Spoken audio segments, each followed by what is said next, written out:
Hello, family and friends. This is Pastor Scott Cruz, and today we are taking a look at Struggles Part 2. We're looking at intimacy and how we don't really have intimacy. Now, I have to tell you, I had to choose between you hearing me good or me looking good, and I chose to have you hear me good because my microphone wasn't working, and so I'm having to use the microphone off of this thing, which means I'm wearing these headphones. And so I apologize for that, but so I look a little stupid maybe with these headphones on, but you can just deal with that, all right? All right, Struggles Part 2. It was a good day at church on Sunday. We've been having some really cool stuff happening.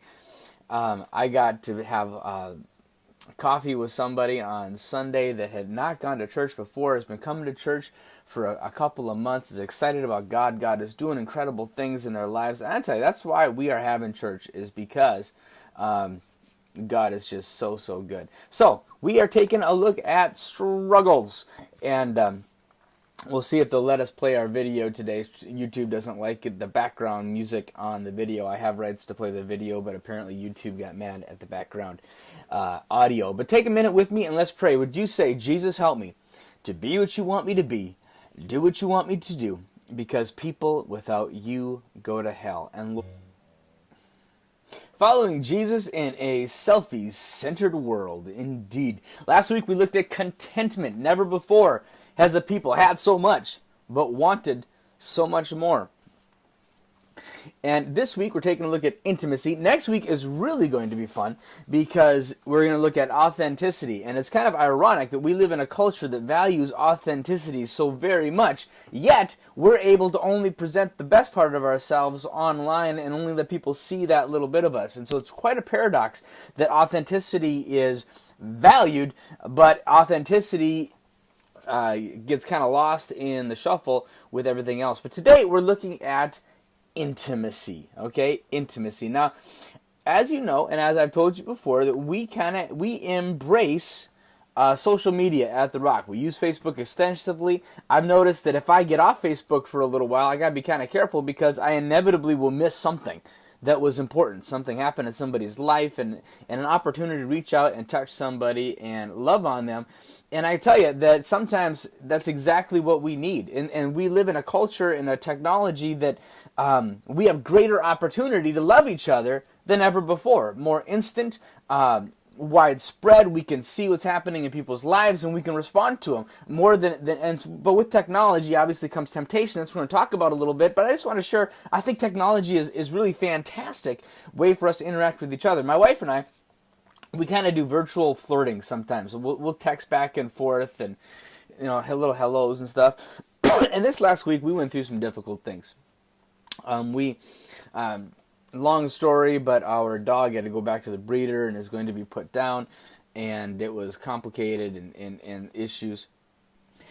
But sometimes, I don't know about you, but when I go through some of life's more stressful moments, and it was so stressful, and for reasons we had a little bit of a conflict with our breeder and things, and it was, my heart was beating fast, my stomach was sick, and I thought, man, other people, they probably feel this all the time. And I was so angry because it was being suggested that it was our fault what had happened, and it wasn't, of course. And we had to threaten court and all these things. And my heart was beating, my stomach was sick, and it was just awful. Well, anyway, that was stressing us out all last week, and it was awful, and our poor puppy couldn't get up and walk, and he's 120 pounds. You can't carry him to the bathroom, so whatever happens just kind of happens, and because he was crippled as a result of hip dysplasia, and sometimes you hurt the ones you love, and I think probably both Ingrid and I were being a little more harsh with each other than normal, and just the stress, and so anyway, we had to kind of argue the night before, and I don't remember what about, and the next day we talked and stuff, and Ingrid came home for lunch, and then she went, and we talked, and it was fine. But she left, and then she shot me a text message, and it said, "I love you, and you make great soup." And I tell you, that just warmed my heart and made my day. But there's something really cool coming up. Now, I'm not getting any money for this, okay? And I hope YouTube lets me have this on there because this is pretty cool. The audio is not great, and so Google it yourself if you want to see a better version of it. But I am looking forward to a new way of virtual flirting with my wife.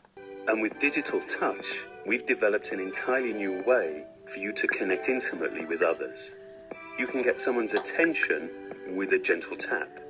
You can send a quick sketch. Or you can even share something as personal as your own heartbeat. These are...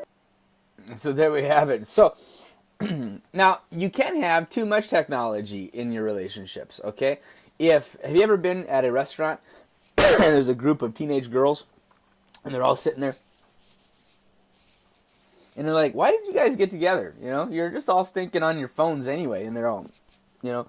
Or have you ever seen a family at a table or a married couple at a table and they're sitting there and they're, I don't remember where we were, but we were someplace and there was a couple doing that, and I said, I hope that never becomes us. I don't ever want to get so bored that we can't even look up from our phones when we're out together, you know. And I want to tell you, now a little measuring stick, I like to give you very tangible measuring sticks of things. If you are ever in a situation where you're laying in bed and you text your wife, are you in the mood? And she texts back, hashtag, remember last week we learned hashtag headache. You have problems if that's you, okay? And I wish I had some canned laughter, because I know you're laughing really hard over there. But hashtag edit, you have a problem. So technology is great, but if you only bank on the technology for your social satisfaction, you're going to get very, very frustrated. Like so many things, the quick and easy can enhance your life, but it can also has problems associated with it, okay? And so here we got a Bible verse, John chapter 13, verse 34. A new command I give you, love one another as I have loved you. So you must love one another. By this, everyone will know that you are my disciples, if you love one another. I am really glad that this verse does not say, they will know you are Christians by your incredible theology. Okay? They'll know you are Christians by your understanding of God. Or they'll know you're Christians by how much superior you think you are than everyone else. It doesn't say that. They will know you are Christians by your love. That's cool. We can do that by how you love each other. And so this is really good. Now the context of this, Jesus has been washing his disciples' feet. He's going from disciple to disciple. And he washes Peter's feet, and Peter says, no, you can't wash my feet. If it looks a little jerky, it's because I have a cough, and I don't want to cough in your face virtually because you might get sick. Jesus is going from disciple to disciple, washing their feet, and he wants to wash Peter's feet, and Peter says, oh, Jesus, you can't wash my feet. And Jesus says, well, if I can't wash your feet, you don't have anything to do with me. And then Peter's like, well, then wash my whole body. And Jesus is like, Peter, missing the point again, just be quiet. So Jesus washes all of his feet, and then he says to them, a new command I give you, love one another as I have loved you. How did he love them? He had to do this because he had to get his disciples. He wanted to communicate to them, you love each other by serving each other, by putting somebody else's needs above your own. If we could do that in the church, how awesome would that be? Would that just change everything in our church and churches around the world if people were more concerned about what they could do? Ask not what your church can do for you, but ask instead, what can I do for my church and for Jesus? I don't know, maybe that works. But that is what Jesus was saying. You serve each other. By this, everyone will know you are my disciples. This is what matters, guys. This is how they will know. So it's not about perfect theology. So how is technology changing relationships? One thing is, the term friend is evolving. It used to be that friend was somebody that you just did life with, okay? Now, a friend is a person on Facebook. The average person has 328 Facebook friends. Now, those same group of people, or the average American, has 2 close friends, down from 6 close friends 20 years ago, okay? This same group of people, 25% of them say they have 0 close friends. And so we have plenty of virtual activity happening, but there is a lack of intimacy. The church has a tremendous opportunity here because Jesus told us they'll know you are Christians by how you love each other. we can do a good job loving each other, loving people. And in our world today, there is a growing need for intimacy, for connectivity, because with all of the social media and all of the instant gratification opportunities to have our social scratch itched, there's a hunger there because it's not deep enough. It's not good enough. And so we have an opportunity here to love people like Jesus told us to love them. So technology is changing our relationships. We are becoming addicted. Our culture is becoming addicted to immediate affirmation. Okay? Now, you can put out a selfie, put it out there, and get instant affirmation. Oh, I love the new haircut. Oh, those jeans don't make you fat at all. Do these jeans make me fat? I've learned you don't say yes. Okay? I didn't learn that because I had not actually done that on my thing. But people put out stuff, and what do you think about this? And they're looking for affirmation. Okay? And there's nothing wrong with that necessarily. I don't think there's anything bad about that. But, but I put something out there, and I just imagine you sitting out there in cyberspace, you got your phone in your hand. Is Pastor Scott worthy of a tap of my thumb today? Will I like his post or scroll on by?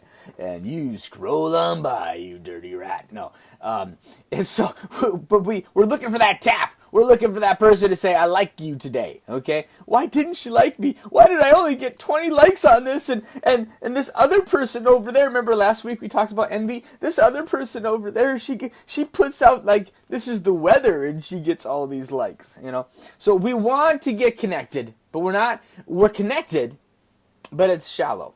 And it's too immediate. And so how do we get it? How do we get connected? Well, how is technology changing our relationships? Well, we have the power to do friendship on our terms. We have the power of the like. Okay?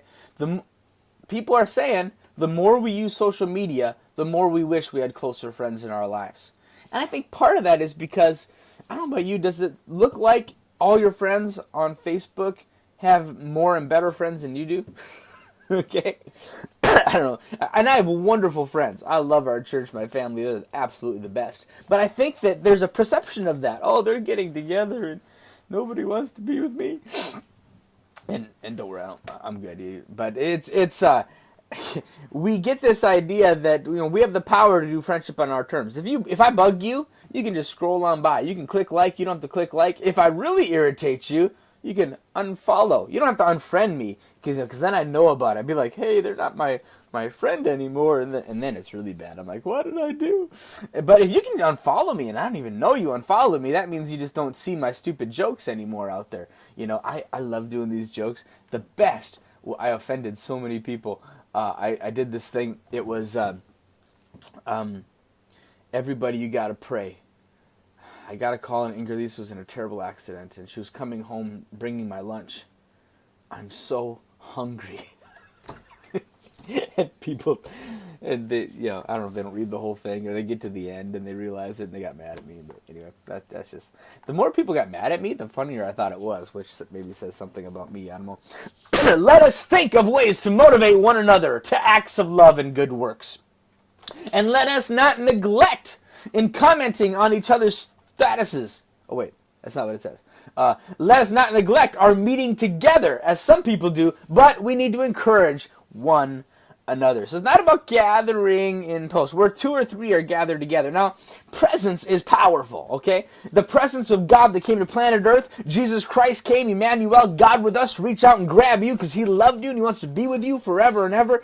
Presence is powerful. And when you have the presence of God in your life, it makes all the difference.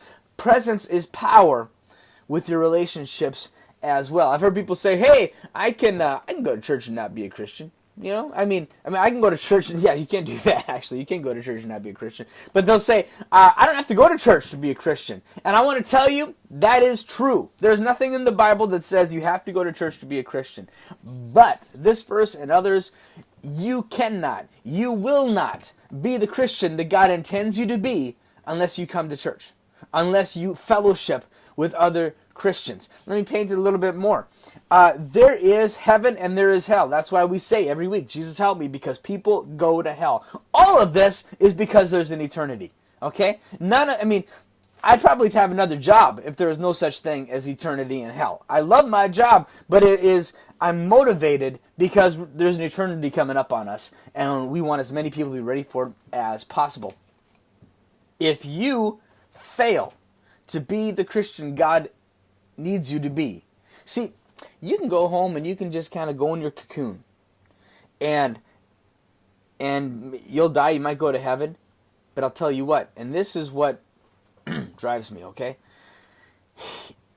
There will be people in hell as a result of you neglecting God's teaching and fellowshipping with other Christians and getting out there with people. You say, well, I'm a homebody, I'm introverted. Okay, fair enough. You know, we all are different in how we approach things, okay? But you cannot influence this world without being with people. You just can't do it. It doesn't matter how good and how spiritual you are. If you are not with people, you can't influence people. Now, it's not about influencing a lot of people. It's about influencing some people, and they influence some people. There's no, we just have to be obedient. What I'm telling you is that to be obedient, you have to obey this Bible verse, okay? You have to obey this Bible verse. Let us not neglect our meeting together, as some people do, but encourage one another. You have to be present. You need to love people face to face, not just thumb to thumbs, okay? Or I heard one preacher say, belly to belly if you're married. My wife really got mad. She didn't want me to say that in church, but I said it here. So you are the chosen few that got to hear that joke, because Ingrid Lisa did not want me to share it.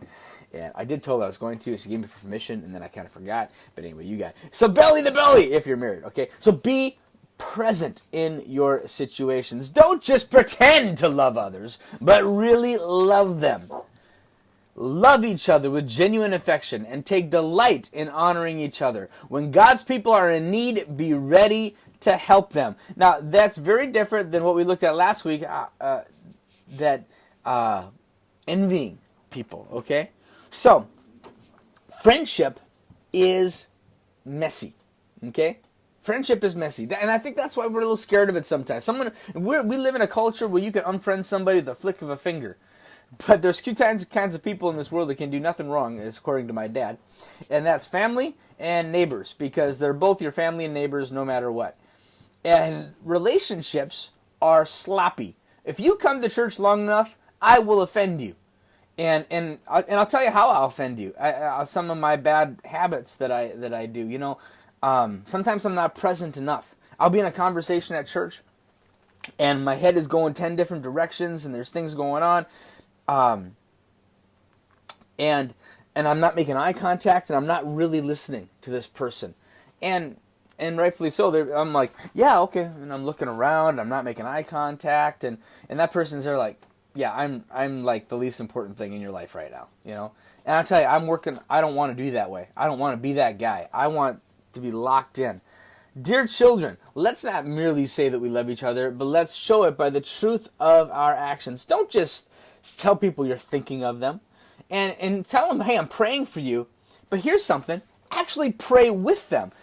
Praying for somebody is good. God hears you. Praying with somebody, 1,000 times more powerful. Because you're communicating your love for that person. They get to hear the inflection of your words praying for them, and they are going to feel that so much more when you pray with them and not just for them. So be engaged. When you are in that conversation, when you're in that prayer, when you're with somebody, don't be the guy that phone rings and, I'm so important, I have to take this. Oh, yeah, that car is this way. Okay. And you're talking a little longer, you're off for coffee. Ring, ring, ring. Oh, hey. I just want to punch him in the nose, okay? And now, if you go out for lunch with me, I think I can confidently say I don't take phone calls unless it's like the school. If it's during the school day, that probably means I got to go get my kid or something. So I'll take that call. But phone rings, I'm with you. And then I get to look like the person's like, oh, you can take that. It's like, I'm here with you, man. And they're like, oh, that warms my heart. So, see, I look really good because you're all jerks when you're out for coffee, and it makes me really look good when I don't take the call, okay? So, but that's just something I do. At the end of the life, it's not going to matter how many likes you got. It's going to matter how much love you shared, okay? Lord, I pray that you would bless these people that are watching this today. Help me, God, and help us to do a better job loving each other so your world gets to see that. May the Lord richly bless you. I hope to see you in church on Jesus was a Sunday. rock star. Can I get a witness?